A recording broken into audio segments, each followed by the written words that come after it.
क्या पढ़ना है? कोशिका से अंग तंत्र। हम लोग क्या पढ़ रहे थे? ऊतक। कोई ऊतक के बारे में बताएं।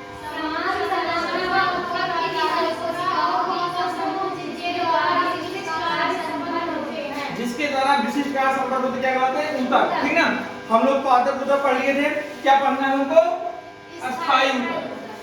अस्थायी ऊतक हम कहाँ देख सकते हैं?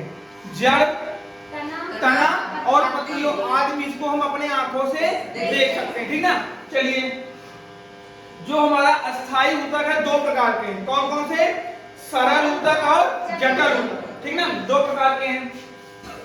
जो हमारे सरल ऊतक हैं एक ही प्रकार के कोशिका में पाए जाते हैं। कितना? एक ही प्रकार का कोशिका में पाए जाते हैं। जो हमारे जटिल ऊतक है एक से अधिक कोशिका में पाए जाते हैं। ठीक ना। चलिए, अच्छा, पादप ऊतक के कार्य क्या है? ठीक ना। इनके कार्य हैं, जैसे देखिए क्या है, ये पौधा है, ये जड़ है। जड़ में क्या होता है?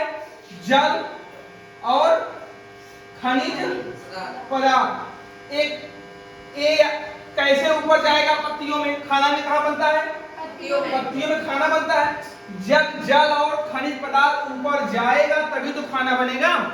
तो ये क्या करते हैं? पौधों तथा जड़ों में जो खनिज और जल होते हैं जाइलम के माध्यम, किसके?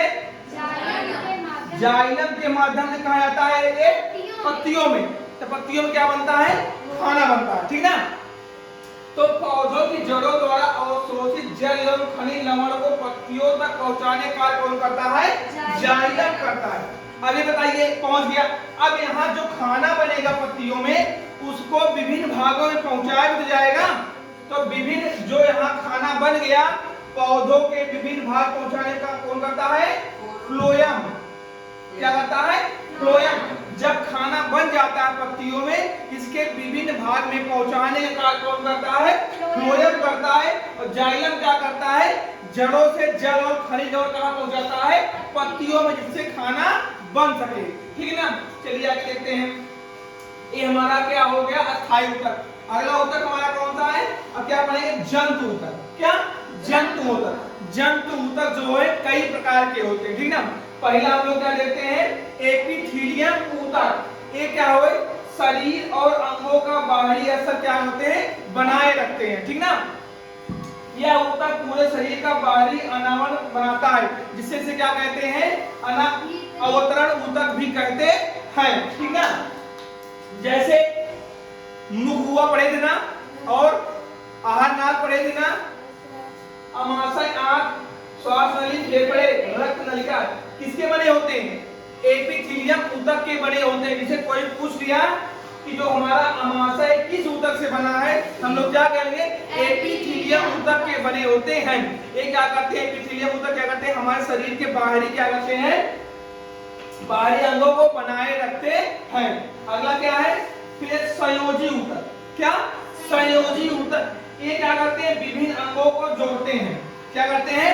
विभिन्न अंगों को जोड़ते हैं और सहारा प्रदान करते हैं। जो हमारे संयोजी ऊतक है विभिन्न अंगों को जोड़ते हैं और उनको क्या करते हैं? सहारा प्रदान करते हैं।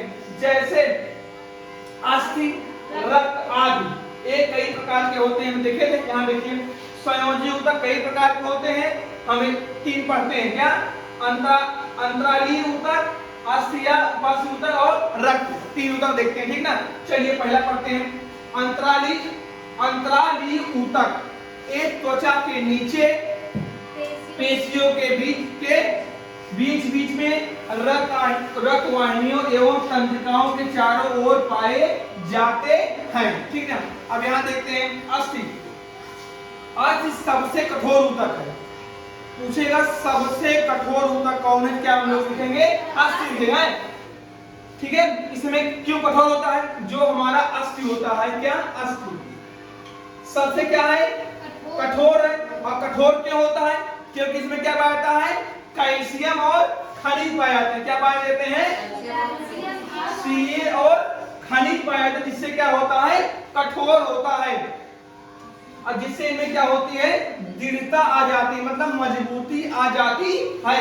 शरीर को ढांचा प्रदान करते हैं। क्या करते हैं? शरीर को ढांचा या कंकाल प्रदान करते हैं। जो हमारी अस्थियां हमारे पूरे शरीर क्या कंकाल प्रदान करती हैं। ये क्या उपास्य क्या होते हैं? ये क्या होते हैं? लचीले होते हैं। तीसरा कौन सा ऊतक है? संयोजी ऊतक रक्त। एकमात्र ऊतक जो तरल अवस्था में पाया जाता है। कौन सा है? रक्त। एकमात्र ऊतक जो तरल अवस्था में पाया जाता है क्या कहता है? रक्त ऊतक। ठीक है, रक्त तरल अवस्था में आता है। इन्हें क्या कहते हैं? तरल संयोजी ऊतक भी कहते हैं। क्या कहते हैं हम?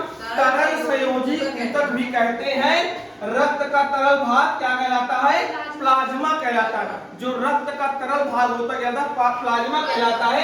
इनमें 3 प्रकार की कणिकाएं पाई जाती हैं। ठीक है, 3 प्रकार की क्या पाई जाती हैं? कणिकाएं पाई जाती हैं। लाल रक्त कणिका, श्वेत रक्त कणिका और प्लेटलेट्स। ये 3 प्रकार क्या पाई जाती हैं? रक्त कणिका पाई जाती हैं। हम इसे पहले से पढ़ते हैं। लाल रक्त कणिका की कमी से हमारे क्या हो जाता है? एनीमिया रोग हो जाता है। ठीक है, इनके कमी से क्या हो जाता है? एनीमिया रोग हो जाता है। दूसरा हमारा क्या है? श्वेत रक्त कणिका। ये रोगाणु को भक्षण करती हैं, मतलब जितने भी रोगाणु हैं इनको भक्षण, इनको खुद खा जाती हैं। ठीक है, जिससे हमारे शरीर में कोई कुछ मतलब कोई बीमारी ना हो। अगर इनकी कमी हो जाए, किसकी? श्वेत रक्त कणिका, क्या हो जाएंगे? हमारे प्रतिरोधक क्षमता हमारी क्या हो जाती है? घट जाती है। क्योंकि क्या हो जाए? जो हमारे श्वेत रक्त कणिका है, जितनी प्रतिरोधक क्षमता है, किसी और को शरीर में प्रवेश नहीं करने देती। जैसे अभी एक बीमारी चली थी, क्या? कोरोना, जिसके अंदर एक इसकी कमी थी, उन पर ज्यादा हावी होता था क्योंकि मारक क्षमता कम थी। जैसे हमारे शरीर में हमारी शरीर है, एक कोरोना है। क्या? कोरोना। अब कोरोना अंदर आ रहा है, हमारे यहाँ क्या है? श्वेत रक्त क्या है? श्वेत रक्त कणिका ज्यादा है, तो इसको अंदर नहीं आने देगा। यहीं पर लड़ाई होगी। जब लड़ाई होगी, अगर कौन हावी हो जाएगा? श्वेत रक्त। ये क्या हो जाएंगे? बाहर हो जाएंगे। अगर आप एक क्या है? श्वेत रक्त कणिका कम है, तो ये सीधा कहाँ हो जाएगा? अंदर आ जाएगा। इसीलिए कहते थे क्या कि प्रतिरोधक क्षमता जिसमें कम है, कोरोना उनमें ज्यादा होता था। यही है कौन सा? श्वेत रक्त कणिका। कि हमारे शरीर के अंदर जितनी बीमारियां आती हैं, पहले ये लड़ता है। कौन लड़ता है बीमारी से? श्वेत रक्त कणिका। अगर श्वेत रक्त कणिका मजबूत होगी तो बीमारी को हटा देगा। अगर श्वेत रक्त कणिका कम है तो सीधा बीमारी अंदर आ जाएगी। एक बीमारी आने से अनेक बीमारियां बढ़ जाती हैं। तीसरा हमारा क्या है? प्लेटलेट्स।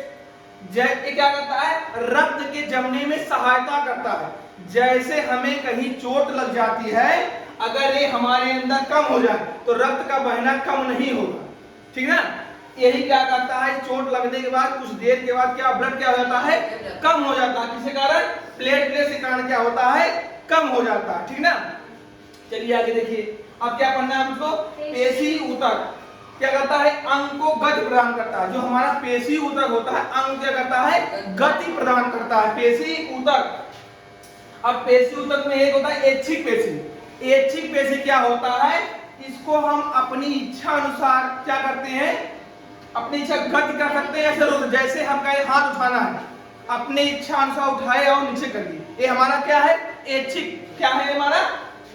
ऐच्छिक पेशी है, जो हम अपने द्वारा कंट्रोल कर सकते हैं, उसे क्या कहते हैं? ऐच्छिक पेशी। एक होता है अनैच्छिक पेशी, जिसको हम अपने द्वारा कंट्रोल नहीं कर, जैसे आहार नाल में खाना का खिसकना, इसको हम कंट्रोल नहीं कर सकते। जो हमारे अंदर रक्त क्या हो रहा है? प्रवाह हो रहा है ना, इसको हम अपने अनुसार रोक नहीं सकते। इन्हें क्या बोलते हैं? अनैच्छिक पेशी। जिसको हम अपने अनुसार कंट्रोल नहीं कर सकते क्या बोलते हैं? अनैच्छिक पेशी बोलते हैं। ठीक ना। अब आता है तंत्रिका ऊतक। विभिन्न प्रकार के उद्दीपनों के शरीर को एक भाग से दूसरे भाग में पहुंचाने का कौन करता है? तंत्रिका ऊतक करता है। जैसे इनका काम क्या है? एक भाग, जैसे हमको भी हाथ उठाना, दिमाग में हमें हाथ उठाना है, पहले यहाँ सोचेंगे, फिर तुरंत कनेक्शन किसको देगा?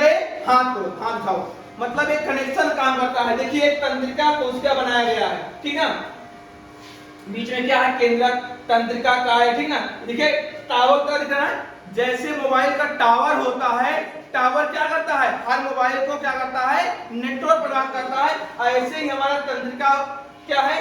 तंत्रिका कोशिका क्या है? हमारे पूरे शरीर को अपने काम को बताती है। जो भी अपने दिमाग में हम सोचते हैं तुरंत क्या करती है? उनको एक्टिव कर देती है, ठीक ना। जैसे हमको अभी पैर उठाना है, यहाँ सोचे तुरंत आदेश देगा पैर उठाने के लिए, तो ये हमारे नेटवर्क काम करता है, ठीक ना। क्या? तंत्रिका ऊतक। तंत्रिका ऊतक तंत्रिका कोशिका बन, जो तंत्रिका ऊतक है तंत्रिका कोशिका से बनी होती है, जिसे क्या कहते हैं? न्यूरॉन भी कहते हैं। जिसे कहते हैं हम न्यूरॉन भी कहते हैं। न्यूरॉन का जो मुख्य भाग होता है क्या होता है? तंत्रिका का। देखिए दिखा ना, तंत्रिका। ये सब क्या है? तंत्रिका का है। न्यूरॉन का मुख्य भाग क्या है? तंत्रिका का। यही क्या करते हैं? सबको आदेश देते हैं। जो भी हम सोचते हैं फटाफट काम होता रहता है। जैसे भी कह दिए हमको सोना है, तुरंत एक्टिव हो जाएगा ना, हम लेट जाएंगे, नींद भले ना आए, हमें पैर उठाना, कुछ भी जो भी होता है ये नेटवर्क काम कर रहा है। मोबाइल का फोन होता है, एयरटेल, जियो, एक टावर होता है, सब लगा होता है ना। ऐसे ये भी क्या करते हैं? हमारे नेटवर्क काम करते हैं। हमारे जो हम सोचते हैं तुरंत उनको एक्टिव कर देते हैं, ठीक ना। हमारी मस्तिष्क और रीढ़ रज्जु किससे बनी होती है? तंत्रिका ऊतक से बना होता है। आज हमको इतना पढ़ना था। इसमें किसी कोई दिक्कत हो तो है? कोई दिक्कत है किसी को? पूछ सकता है। इसमें किसको दिक्कत हो पूछ सकता है, ठीक ना। कोई कुछ पूछना किसी को?